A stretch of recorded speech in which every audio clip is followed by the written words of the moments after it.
There we go. That lets the folks come flooding in. Excellent. We'll give it 2 seconds here. Thank you for the folks that were in the waiting room. Thanks for coming in. Let a few more folks come in here. All right. Well, thank you everyone for joining us today. We're going to be discussing talent acquisition, how to build a team structured for success in 2022. And we're excited to kind of kick off our digital webinar sessions again. Dane and I have actually been enjoying the in-person trade show scene. So we didn't want to abandon our digital sessions completely. So I want to invite on Mr. Dane Cohen, obviously from Management One, and Kim Pagano from Public Image, and Doug Works, Executive Director of the Board Retailers Association. And this is actually part of our quarterly series that we do with the Board Retailers Association. And Kim actually gave a really good presentation speaking about in-person shows again at Coterie in New York. And I received at least 3 emails from people asking if we recorded that session, and we did not. So when I spoke with Doug about what to do for Q1, I thought this would be a perfect topic to discuss, and it would give folks a little bit of insight into what they missed. But next time, go to Coterie. That's the short end of it there. Before we get into the content, I did want to let folks know, if you are familiar with our previous sessions, was GoToWebinar. Now we're on the Zoom platform, but we still ask a lot of questions here, and we encourage everybody towards the end to ask their own questions. Just click the Q&A button at the bottom of the Zoom window, and we will have the panelists address those questions. If you do need to leave early, we are recording this, and we are going to send out a recording that you can watch with your team at the end. So who is Management One, if you're not familiar with our sessions before? So Management One exists to provide financial security for our people, our clients, and our affiliates. And we do that through merchandise intelligence and educational sessions like these for our retailers. We try to operate under a set of core values, being a generous heart, courage, curiosity, adaptability, which is certainly key in this post-pandemic era, commitment, and collaboration with partners like the Board Retailers Association and Public Image. Management One of the best things about working here with Management One is we have access to so many great partners in a variety of different niches in retail. And we put these educational sessions together to really go outside of our own wheelhouse and try to give people relevant content to address the problems that are hitting them today. And I think today we have a pretty big one. If you've read a recent Forbes article, they're calling it, so a lot of folks are calling it, the Great Resignation. And if you look at the past 20 years, the US Bureau of Labor Statistics put this out. This is the highest share of folks that are quitting their jobs in the last 22 years. And you can see on the chart here, even after 2021, it hasn't really cooled much. We hit a peak of 3%, and it hasn't really dropped much in January, which is the most recent data at 2.8%. So that's 4.3 American workers that are leaving their jobs just in that 1 month alone. And there was a study done from a company called The Hustle. They were asking folks, what are the most common reasons people are quitting their jobs? Finding a job with better pay was the biggest one, but a lot of people are also looking for jobs that are more personally rewarding. A lot of folks were burnt out, especially in retail. A lot of folks took the time to pursue a completely new career path.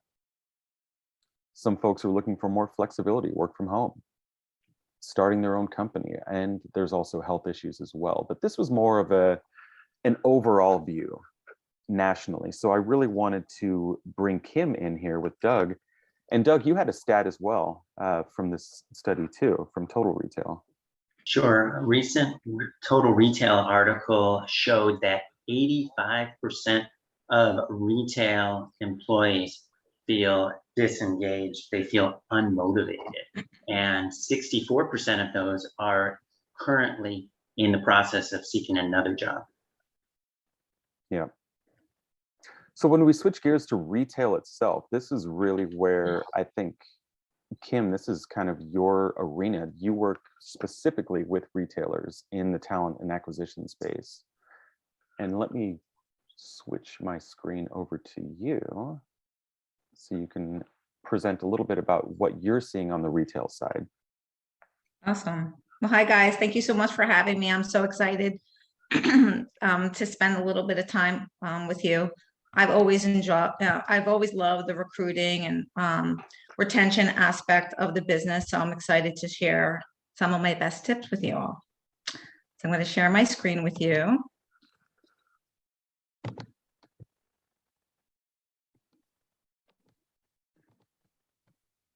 And while we're doing that, please, again, feel free and at any point use the Q&A button at the bottom of the window there, and we will address all questions at the end as well. So sorry guys, I always struggle with this screen share. Why is this not working? Not yet, right? Windows open at once. I know, like what? Why is it not working? There we go. Got it?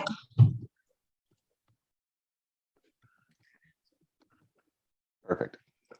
All right, guys. All right, so Nico has already kind of introduced me. So my name is Kim Pagano, and I have a boutique talent acquisition and consulting firm called PUBLIK Image.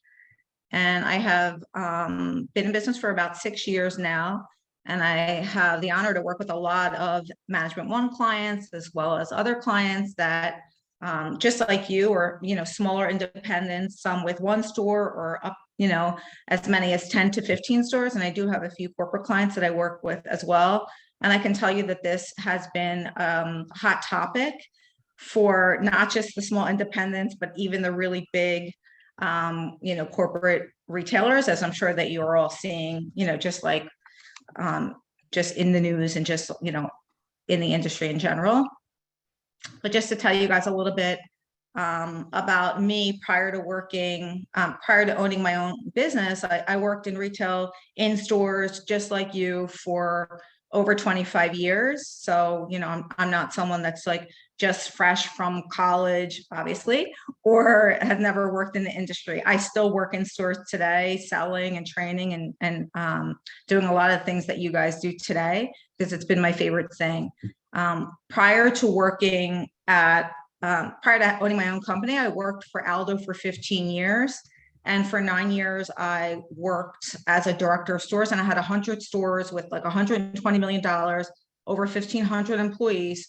And, one of my biggest challenges, of course, was always building my ideal tribe, which I know is a challenge for you guys as well. But we all know that when we find those amazing people and we are able to just build that amazing team, it's just the best feeling ever. So hopefully I'll be able to give you guys some tips that will help you guys to get there.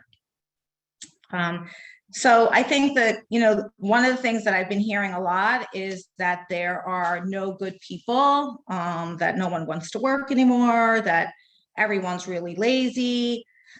And I just want to tell you, I personally disagree. I think that there are a lot of great people that want to work in our industry. And I think there's always been lazy people, but there's lots of really great, hardworking, passionate people. I personally feel, as someone who recruits like 80% of my week, especially in 2022, that most of these people are working. That's where I find that they're working, and that they may not actively be looking for a new role. So they may not be on Indeed, or they may not be on any kind of these kind of recruiter sites that you may be using.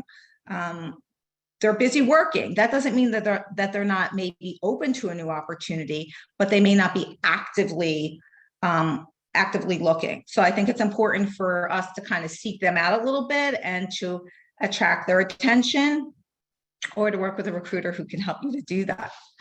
So a lot of you might say, well, how do I meet these great people? And for me, I think the first thing that you have to think about is, when you're thinking about driving traffic to your stores and, meeting great new customers. You don't just like open your door and hope that they come in. There's lots of things that you do. Of course, you make sure that your store looks beautiful and that your team is ready, but you're marketing the store, you're promoting the store. And I think that that's the same thing for recruiting. You have to create a buzz, because the disadvantage that we have as a smaller retailer is that people might not know that you exist. So if someone is looking for a new job, and they might say like, oh, I really want to work at a cool place, so maybe I might go work at PacSun, or I might go work at Nike, or I might go work at Tilly's. They might not be thinking of these like smaller independents. They might not know who you are.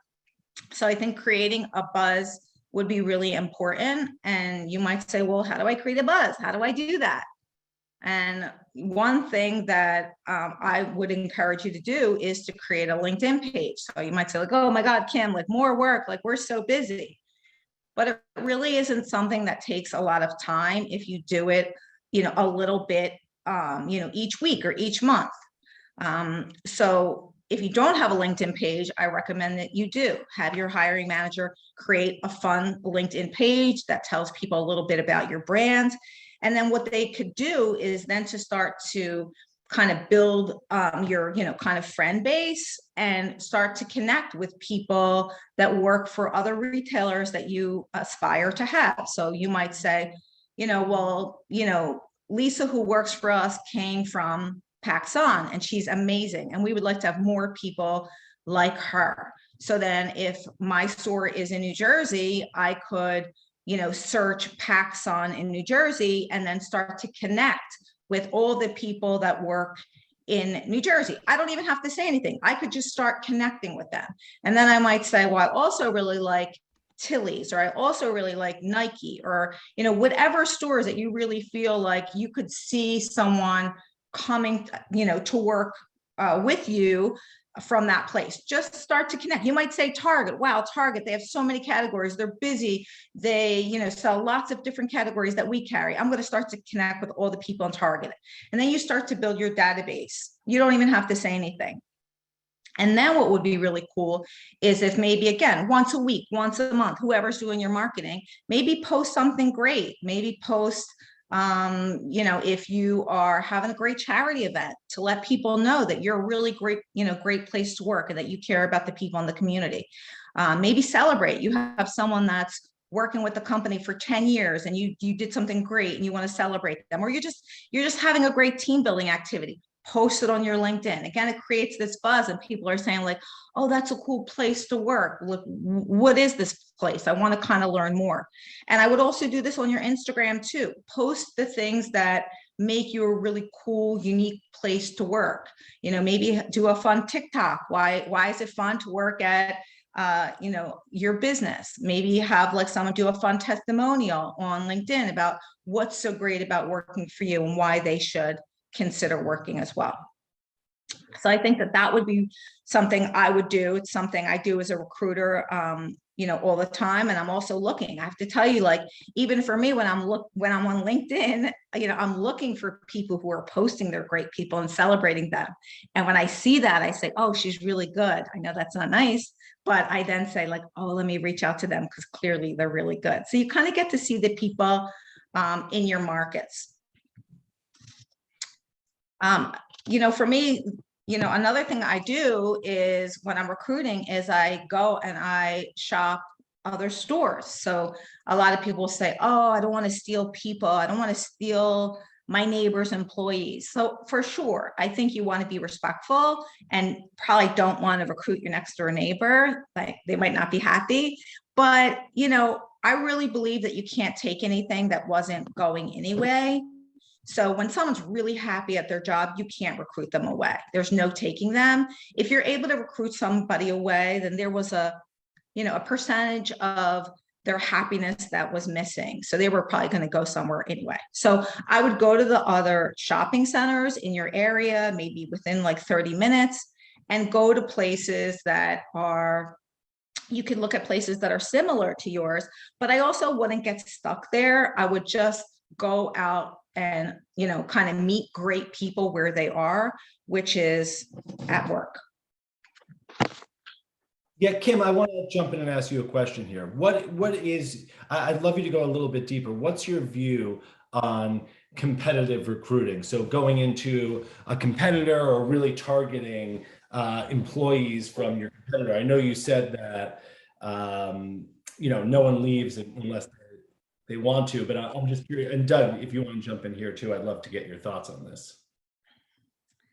Yeah, I mean, again, I think that it could be awkward to recruit, if you're in a mall setting, I think it's a big place and I think it's a totally different environment. If you're on in a little lifestyle center and there's 10 boutiques there, it's a little bit more close-knit and personal. So I find that might be a little bit more challenging. I might more network with those people. I mean, right now, everybody's looking for great people, but you could still network. There are times, I just interviewed someone last night that someone I reached out to and they told me they were really, really happy, but they knew somebody who might be interested. And this was like in California. So I think that, if you don't feel comfortable recruiting in your little tight knit space, I totally get that. I would maybe go outside and then just inside network and let people know that you're looking for great people. And maybe you'll keep, you might need an assistant manager and they might just need a salesperson. So if someone does happen to come in and they're looking for sales, I don't need sales, I can send them over to Doug. If Doug doesn't need a manager, he just needs sales, then we can kind of work together, I think, that way. I would add to that. I think in some cases you can benefit from looking at people that have retail experience, but in some cases that retail experience can backfire. If you're hiring away from a competitor, for example, it might be that you're hiring somebody that wasn't necessarily a superstar for them and are bringing bad habits with you. A lot of retailers will hire people with that retail experience for the reason that they don't want to spend the time training that employee. So a lot of times it's a better situation to bring somebody from outside the industry and spend the additional time training them so they don't have the bad habits. So you're not giving them a pass to make mistakes and that type of thing by not training them. Yeah, I think that's a really good segue, Doug, into kind of our next topic. Like, so let's say you have gone out or you are out, you're, in a shopping center or you're at a restaurant, or you're at a gym or just like you're at the beach or you're anywhere that, where there's people that you could potentially be someone that you chat about, who would be interested in maybe working or know somebody who is. So I think it's really important to focus on the characteristics of a candidate versus the exact experience, which Doug mentioned. I think it's important to think about your key players, the people that are most successful with you, and to say to yourself, like, what is it about them that makes them like the ideal? Like, I would like to have 10 more people just like them. So I think you can ask yourself like some questions like I have posted here, like, do they love being the center of attention? Maybe they're more of an extrovert and that's really what makes them successful and you want more like them. Or maybe they play sports and, that makes them like just like an amazing team player and you want someone more like that. Or, some environments I find if you're too energetic, it's not the right fit. So someone that's like a little bit more quiet and better for, one-on-one engagement. So maybe someone who loves to read. So I think that is really important to not so much stress about the exact same experience. I do think that when I think about the most successful people that I work with, when I'm recruiting or training, or even when I had my own team, they had these like things that couldn't be trained. And so I think when you're interviewing people, you should really think about these six things. So like, are they self-motivated? Are they driven to succeed? Are they goal-oriented? Are they entrepreneurial? Are they coachable? Because that's the other thing. I think Doug kind of touched on that. Sometimes you meet people that have like amazing experience. They're so good, but they feel like they can't learn anything. And I think our business is always changing. And if you're not open to pulling orders for e-com, or you're not open to, maybe communicating with customers, maybe from home, or if you're not able to do a return, that wasn't necessarily bought like in your store versus online, all those things, like it's just important that people are coachable and always open to learning. And then I think also being a team player. So I think those things, when you're asking questions, try to focus your questions on things like that versus maybe things that are super, super specific to the position. Yeah, and Kim, I just want to jump back to one of the things you mentioned, and that is a great person can come from anywhere.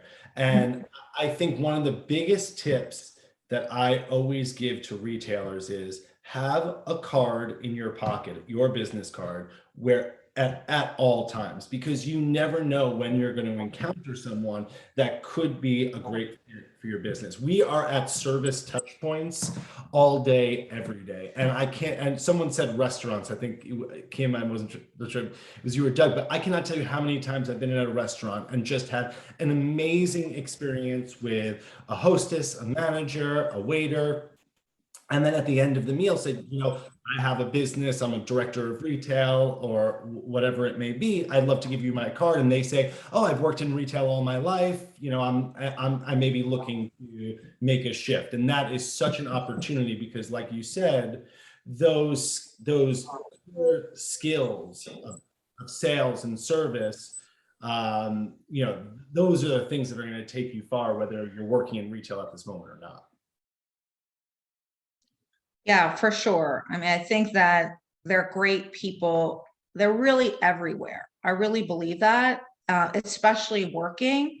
And, there are certain like steps to when you're recruiting in person, and I'm sure that my email will, the team will give you guys my email, and I'm totally open to chatting about it and giving you guys the specific tips, because it can be awkward. I know, to feel like, oh, I have to go and steal people, and it really is. I think if you can work in a retail store and you can have conversations, then there is an organic way to have a conversation without making candidates or people feel weird because they are at work, or you feel weird because you feel like you're stealing people. It's really not like that. There is a really kind of specific approach to doing it, I think, in an organic way, but it could be as simple, Dan, as you saying like, oh my God, you're like the best waitress. Like, I got to give you my card. If you ever want to come and, work some part-time hours, like, here's my card. I have 4 great stores. Or, for you all, like, how cool, like a lot of you have, sell like skateboards and Doug was telling me like surfboards. How cool to be like, oh my God, you have an amazing personality. Have you ever, what do you do for fun? What are your hobbies? You might find that someone says, oh, I love to bike, and you can tell them a little bit about your business. Or have you ever, skateboarded? We would love to come give you a free lesson or show you our store. I think people would be open, and even if right now someone's not, things change. That's the other thing. So really, when you meet people, it's about making a quick connection, leaving them with your contact, having theirs in a perfect world, but also just making a quick connection and a lasting impression, so that like maybe 3 months from now, I'm feeling like unhappy in my role, something happens, my store's closing, and I think, oh wow, I remember I met that cool guy, or like, do I still have his card, or what was the business, or maybe you encourage them to follow your Instagram. So things like that. So I think once you have found this, the ideal, candidate to interview, I think it's really important. The next step is to just really have a good interview process in place. One thing that I'm really seeing a lot with, sometimes with my clients is, we find a candidate, whether they have applied or we've recruited them. And then, we sit with them and we go right into an interview, and we forget that they're interviewing us too. That right now, and I think always, to be honest with you, but now more than ever, people are interviewing the company. Why should I come work with you? What makes you special? What's so great about you? How am I going to benefit? I think we're so quick to right away. So tell me why you want to work with us, and tell me what you've done. For me, I kind of, especially when I'm recruiting versus when someone applies, I like to kind of tell them a little bit about the company.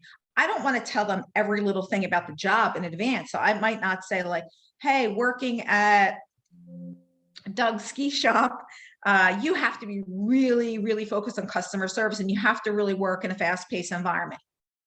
What kind of environment do you like? Like, so, you know, you don't want to do that because you give the answers to the questions, but I think it's more to tell them what's great about your culture and your core values, and, you know, maybe what you are looking for in an ideal candidate and what your environment is like, and then maybe going into like the interview process.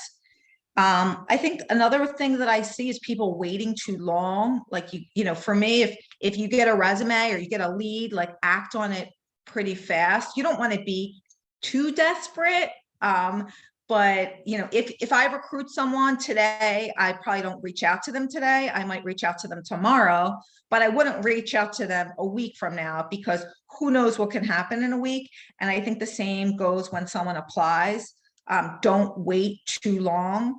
And then the other thing is, decide what your max salary is. If you say, I can pay like a max $30 an hour for this role, and you find the ideal candidate and they're looking for $30 an hour, but then you start to say, well, you know, they don't have exactly everything, and I'm going to offer them $28.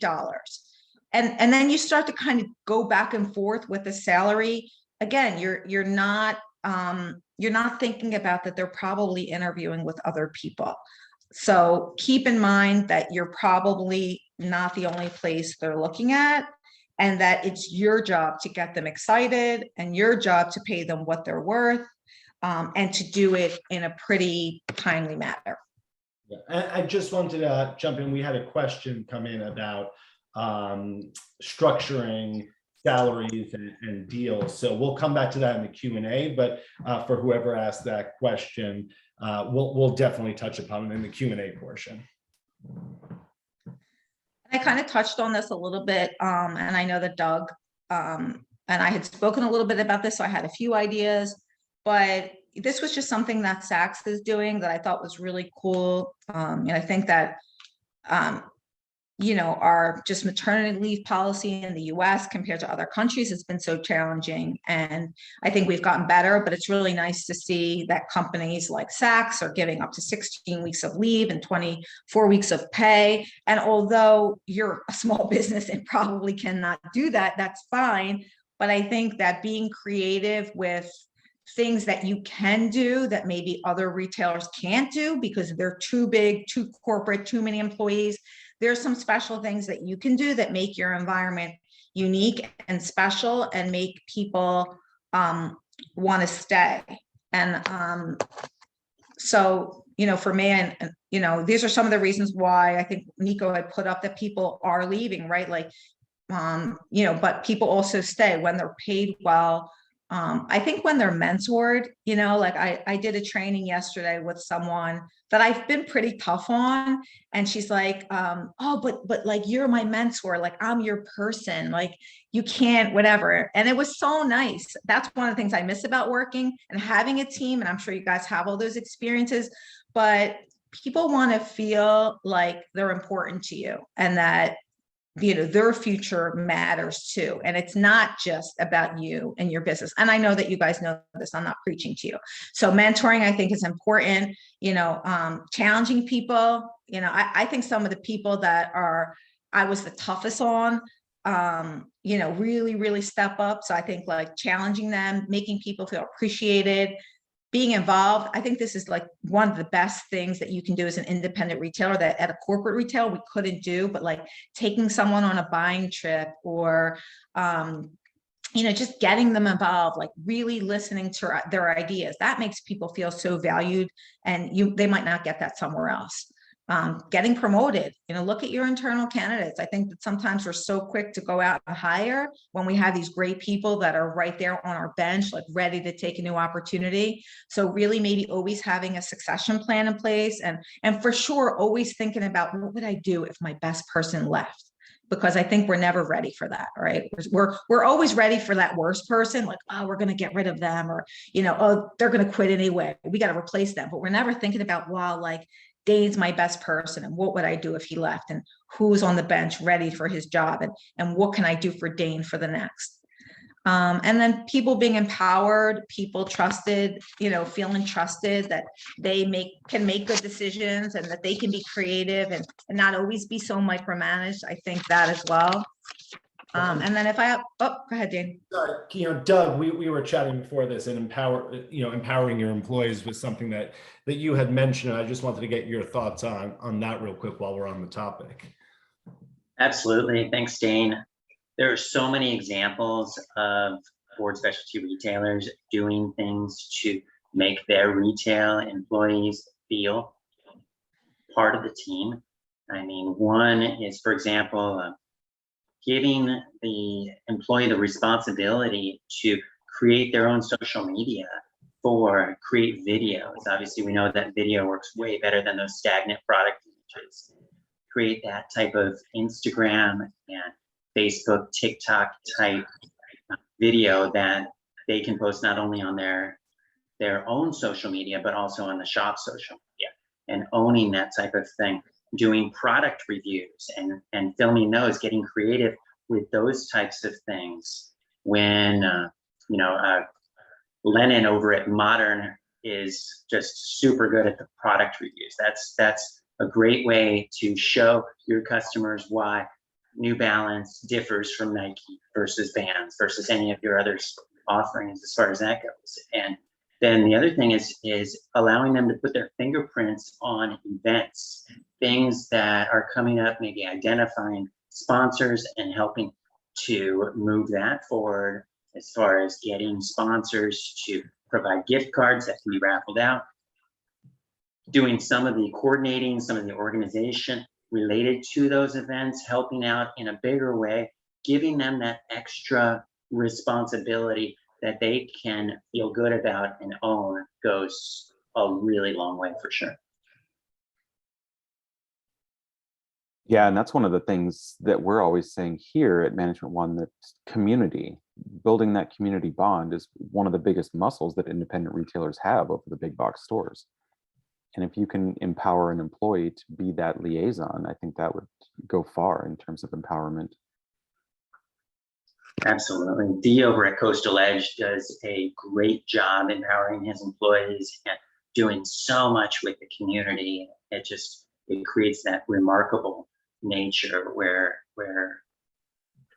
tons of different businesses in their communities are eager to participate in those upcoming events. The events that started off as just one-off are now annual events that the entire community looks forward to.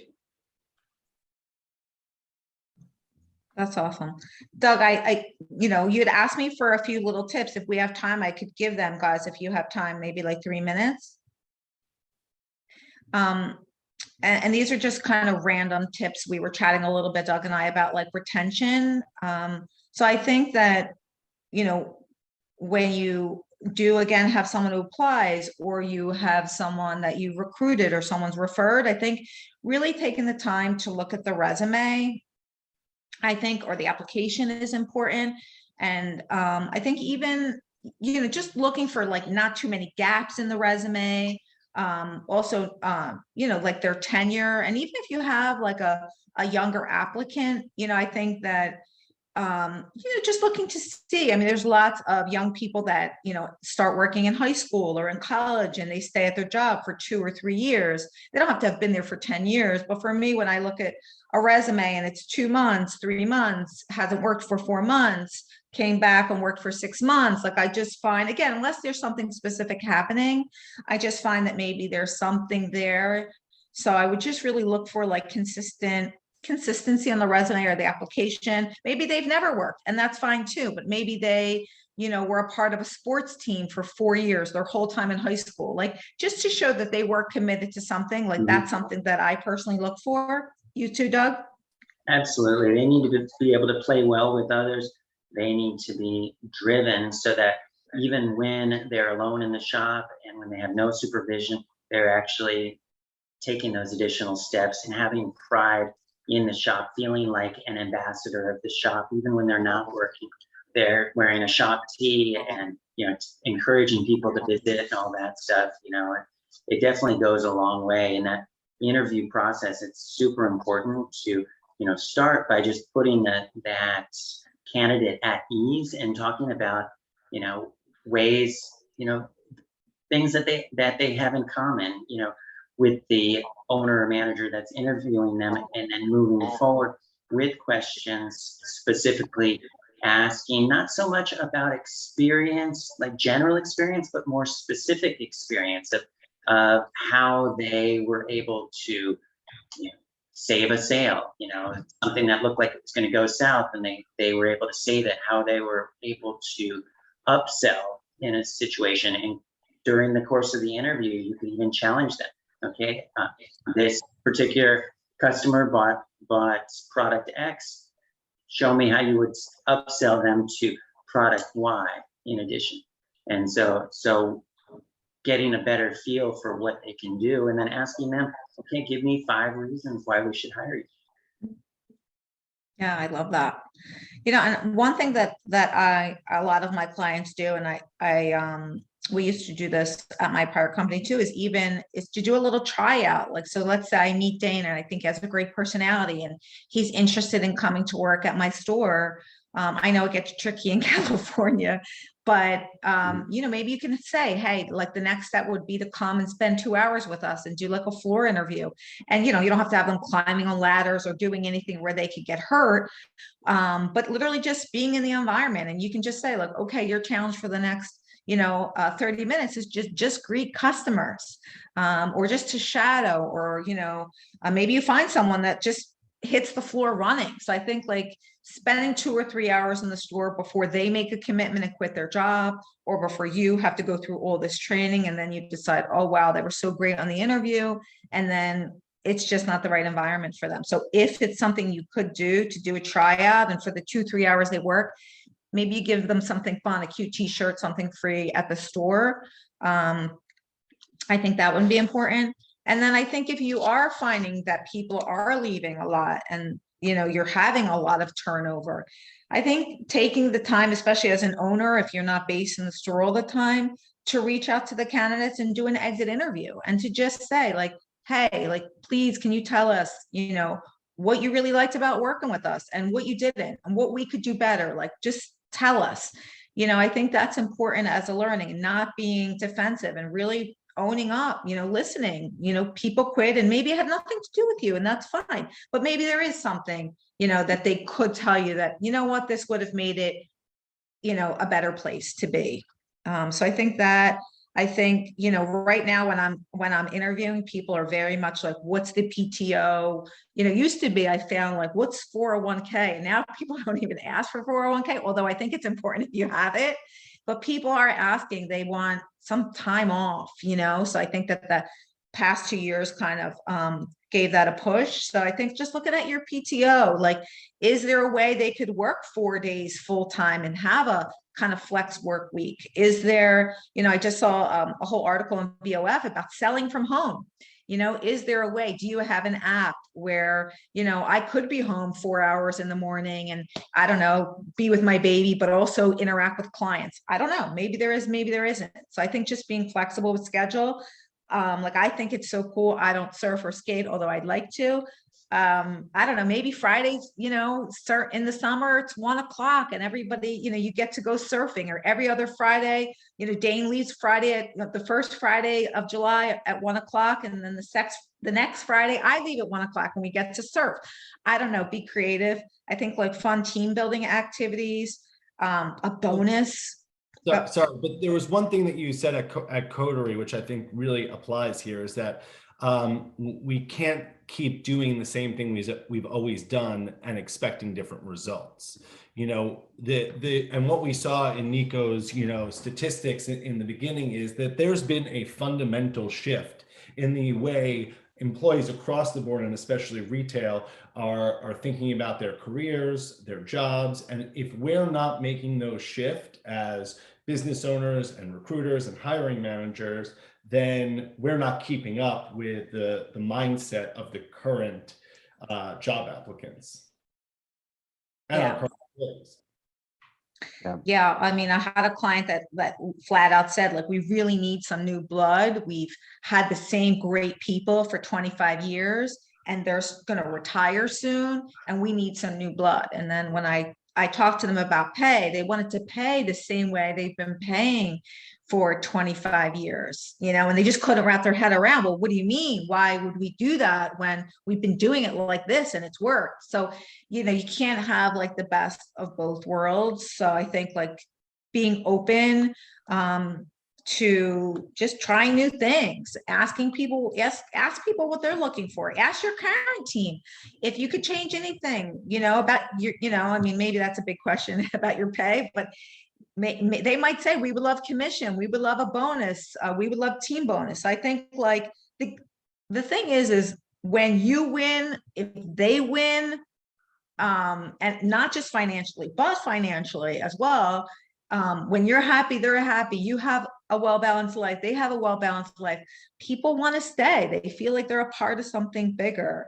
And then I think all the little things, like I work with Faraday, and last week was, Employee Appreciation Day. And, Faraday has 40 stores and they sent every store fried chicken, like how cool. I thought that was so nice. Or, December 26th, Faraday closed every single store to give everybody rest. Maybe that was extreme, but that was awesome. It's a great place to work. For me, I think, and you guys probably do it, and I'm done, Nico, free gear, I'm sure that would be cool. You probably do that. Investing in their development, sending somebody to take a class, just a wellness class. Hey, you know what? Like, we want you to go to yoga. We're going to pay for it. Or we want you to go on this trip and we're going to pay for it. And, it's just because we think it's going to help you to be a better person, or because we value you. I think things like that. I mentioned taking someone on a buying trip. How cool for me to go with, Dane and see how he buys the product. So I think all that stuff, thinking about how you can, pull people in and it feel like it's something bigger than just a job, really makes people stay. My last two things are, again, being open to feedback. People love to be able to be a part of the decisions, to be creative. And we already talked about work-life balance. That's it. Yeah, and I think board retailers they kind of have a leg up in this arena here, because it's already, the environment itself is a fun environment. So finding somebody that really thrives in that capacity is something that makes board retailers, I think, even a little, not easier, but it gives them kind of a leg up on the experience when they're looking for candidates. Yeah, I mean, super fun. I would agree with that. It's definitely more remarkable from that perspective. It's also, in some cases, more difficult to be disciplined as a salesperson on the floor.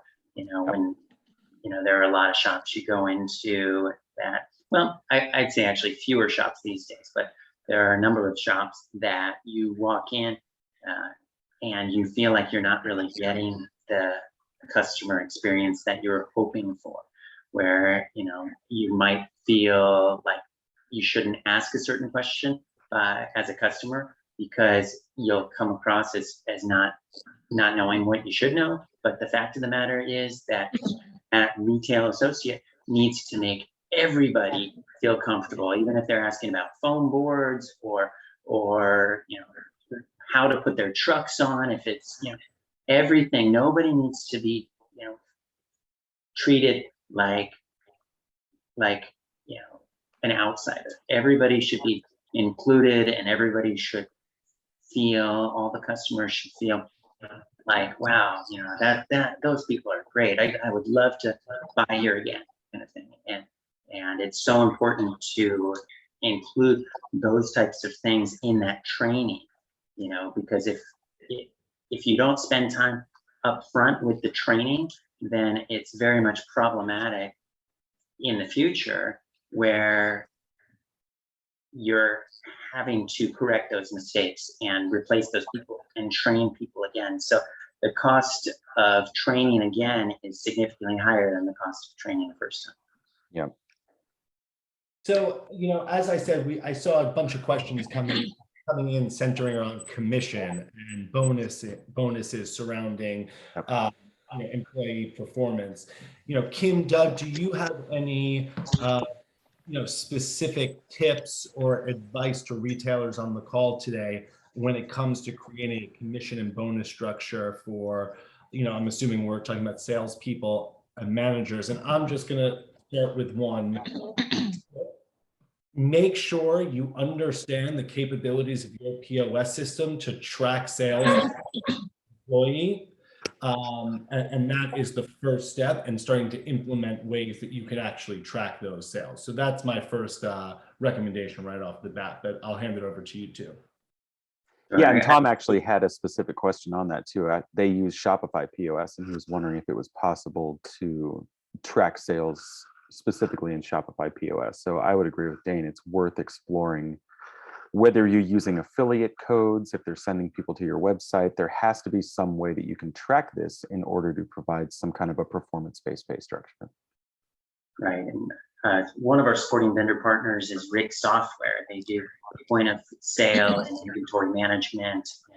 I would highly recommend learning more about them. They've got a massive discount to Board Retailers Association Distinguished Retail Members. So that is definitely important as far as that goes. But as far as the thing about commissions and incentives, things along those lines, it's not a one size fits all. For some shops, commissions will make sense, especially on higher margin items that are bigger ticket and that type of thing. But when you're looking at skate hard goods where the margins are very low, it's hard to justify, much of a commission on that. And in some cases, some shops have decided, okay, we're going to provide bonuses based on sales results after certain periods of time. So during milestones, they say, 30, 60, 90 days. If you have somebody for a little bit longer than 90 days, and they're likely to take a little bit longer, right? And so having that incentive at the end of 90 days, almost like a trial period where it doesn't kick in till later for a lot of people, rather than making it a part of their paycheck, it could be provided in terms of store credit. So there are a lot of different options as far as incentives, and sometimes you can extend your discount to your friends and family. Maybe that makes sense after X amount of time, after performing this well for this long, or after your employee review and all that. Shameless plug for Management One here. I'm going to put this link in the chat. We actually put together a performance-based pay calculator that some of our clients use in their own businesses, and it just helps with transparency. You're letting folks know if you sell X amount of dollars, you will get X amount. It's a perfect way to track sales to performance-based pay. Yeah, I also really like, I agree with Doug that there's no one size fits all commission. I think that I do like team commission sometimes. I find that that's really good. Maybe if you have 3 or 4 full-time, or 2 or 3 full-time, and then you do have more part-time, maybe there's kind of either a day commission, like if we make the day, everyone gets a percentage of the day, and then if you're part-time, you get maybe a 0.5%. If I'm full-time, I get a full percent. It could be a weekly, like if we make the week, then everyone wins, I think. And again, if I work 40 hours but Nico works 20, maybe I get a bigger kind of piece if I'm a manager, things like that. I also loved what Doug said, if people love the product. So if you achieve, I have a client that she has set up like an average sale goal and a UPT goal, and if they hit the average sale goal, they might get $20, and if they hit the, if they have a perfect week, they might get $40. And then at the end of the month, they take that and they can use it towards product in the store. I do think though that whatever commission you do, make sure people are clear about it. I find that sometimes I was in a store yesterday and I was asking them how commission worked, and the people didn't really understand. And then, I kind of said, well, how much do you want to make an hour? And the girl said, well, I don't know, I'd love to make 25 an hour. And her base was like 15. And I said, all right, well, let me show you how much you need to sell to make 25 an hour. And when I showed her, she was like, that's it? Like, I could do that. So I think like just making it easy, not too complicated, and then making sure everybody really understands it and really show them the potential, I think is important. You can do a base salary plus commission. You can do an hourly rate versus commission. I just think the goal is to make it, sometimes we make it not achievable, and then it's this just unrealistic thing. And it's like, so I think just make it real, because if it's real, people start to feel it in their paycheck, and then you can motivate them and push them harder and harder. Yeah, I think those are all great points, Kim. I also believe that half the battle is communicating appropriately to your employees. And that's, part of that, of course, is to praise in public and criticize and, provide that critical feedback in private. But the other part of it is communicating to the team as a whole. And it's not like an office job where they have, access to email all the time and that type of thing. It's more of a case where in your break room, you can have some charts and some graphs that are actually tracking the performance of individuals on the team to make it that friendly competition, and to create ways to have those opportunities for bragging rights that drive you to your best month ever. And then as it makes sense, you want to provide those additional incentives and that type of thing. Just to piggyback on that, Doug, there's the old, signs in the lunchroom, right? Giving people acknowledgement, but a great way to do that in 2022 is closed Facebook groups. And a lot of employers use that for their employees. So, Joe's Board Shop may have a closed Facebook group that's for their employees only.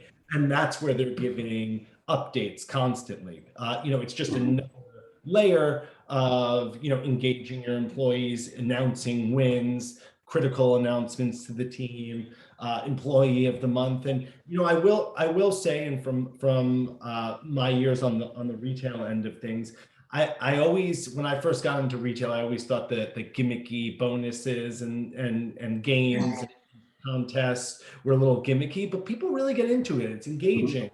People want to be praised. They want to be called out. They want to have a little fun, competitive nature. So, there may be a day where you said that, the biggest sale of the day gets a $50 gift card to the store. And that's something that's just an exciting thing. And then you post it on the Facebook group who won, and people get engaged. So just a little tip there. Absolutely. And really, really praise your employees in public. Employee of the week.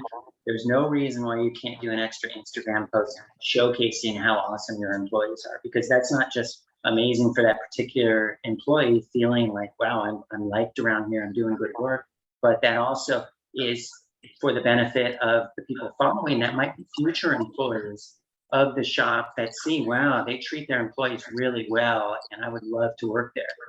Yeah. Or on your LinkedIn, Doug.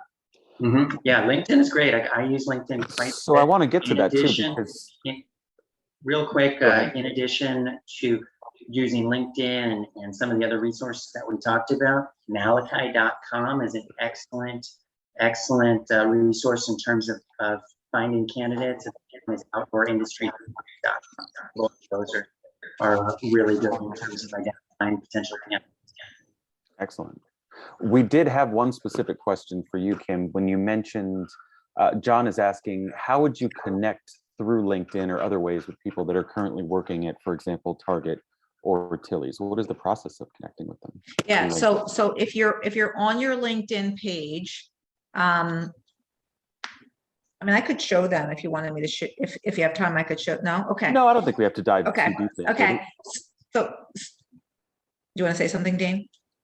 Go ahead. I'll jump in. Okay. Literally, you're on your LinkedIn page, right? You go to the left under the search bar and you put Target, right? And then Target, the company, comes up, and then it'll say 15,000 employees.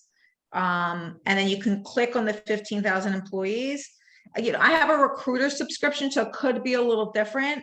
But when I click on the 15,000 employees, I can filter. So I think if you don't have a recruiter subscription, you put in Target, then you click on location. So if I'm in Summit, New Jersey, I would put Summit, New Jersey, and then all of the people in New Jersey pop up that way. And then, it would say their name and you literally hit connect and it'll ask if you want to add a note, and you could, or you simply could just connect.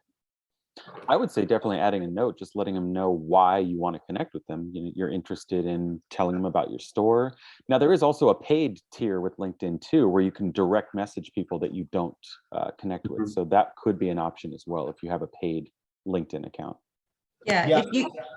Sorry, I was just going to say, I think it's worth for every retailer to have one paid account on LinkedIn. So whether it's a hiring manager, owner directly, and this is such a big piece of advice.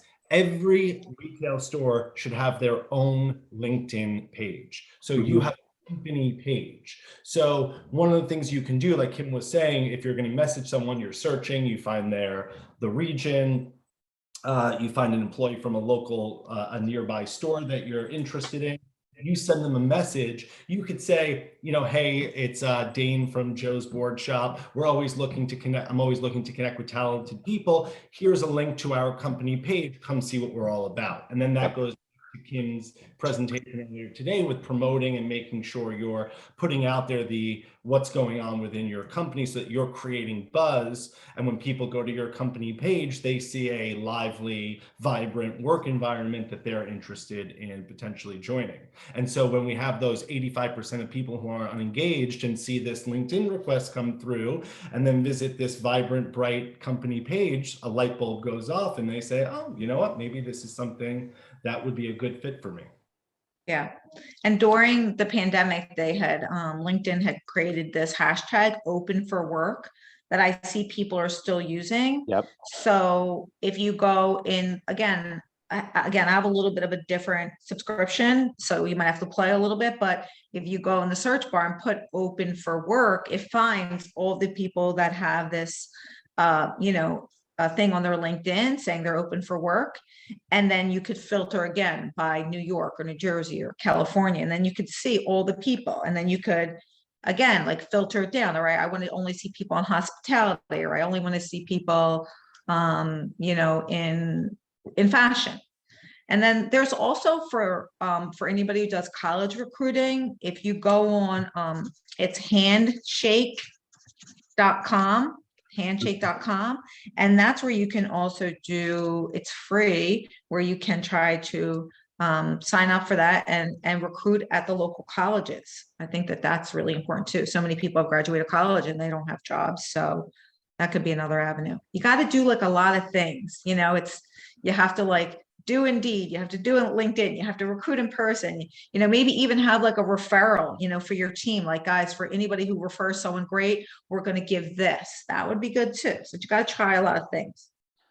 I had one question, and we only have 1 minute left here. I was curious when you were talking about the hiring process.